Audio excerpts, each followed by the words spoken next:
ഇതിന് എന്തെങ്കിലും ഒരു ഡെസേർട്ട് മസ്റ്റായിട്ടും വേണമല്ലോ. അപ്പോൾ ഈ ഒരു പെരുന്നാളിന് ഈ ഒരു ഡെസേർട്ട് തയ്യാറാക്കി നോക്കൂട്ടോ. നല്ല അടിപൊളി സോഫ്റ്റ് ആയിട്ടുള്ള ഒരു പുഡിംഗ് ആട്ടോ, വായിലിട്ടാൽ അലിഞ്ഞു പോകുന്ന തരത്തിലുള്ള ഒരു പുഡിങ്ങാണ് തയ്യാറാക്കി എടുക്കുന്നത്. ബട്ടർ പുഡിംഗ് ആട്ടോ തയ്യാറാക്കി എടുക്കുന്നത്.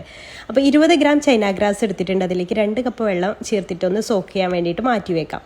ഇനി 1 ലിറ്റർ പാലിലേക്കാട്ടോ ഞാനിവിടെ കാണിക്കുന്നത്. 1 ലിറ്റർ പാലിലേക്ക് അതിൽ നിന്ന് കുറച്ച് പാലെടുത്തിട്ട് 2 ടേബിൾ സ്പൂൺ കസ്റ്റാർഡിലൊന്ന് മിക്സ് ചെയ്തിട്ട് കസ്റ്റാർഡ് അതിലേക്ക് ചേർത്ത് കൊടുക്കാം.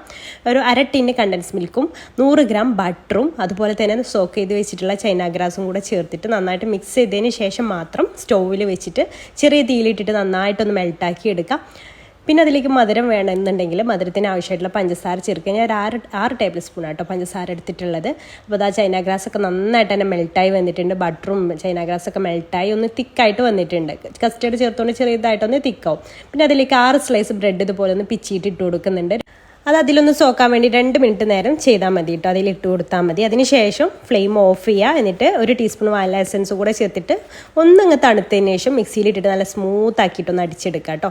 എന്നിട്ട് അത് പുഡിംഗ് ട്രേയിലേക്ക് അങ്ങ് സെർവ് ചെയ്യാം. മുകളിൽ ഡെക്കറേഷൻ വേണമെങ്കിൽ നിങ്ങൾക്ക് നട്ട്സോ എന്ത് വേണമെങ്കിലും യൂസ് ചെയ്യാവുന്നതാണ്. അപ്പോൾ ഞാനിവിടെ ബ്രെഡ് ക്രംസ് ആട്ടോ യൂസ് ചെയ്തിട്ടുള്ളത്. ബ്രെഡ് ക്രംസ് റോസ്റ്റ് ചെയ്തതാണ് ഇതിൽ യൂസ് ചെയ്തിട്ടുള്ളത്. നട്ട്സ് വേണമെങ്കിൽ നട്ട്സ് നിങ്ങൾക്ക് യൂസ് ചെയ്യാം. എന്നിട്ടൊരു 3-4 മണിക്കൂർ ഫ്രിഡ്ജിൽ വെച്ച് സെറ്റ് ആയതിനു ശേഷം എടുത്തിട്ട് കഴിക്കാം. ഇഷ്ടമായാൽ ഫോളോ ചെയ്യാൻ മറക്കല്ലേ. Thank you.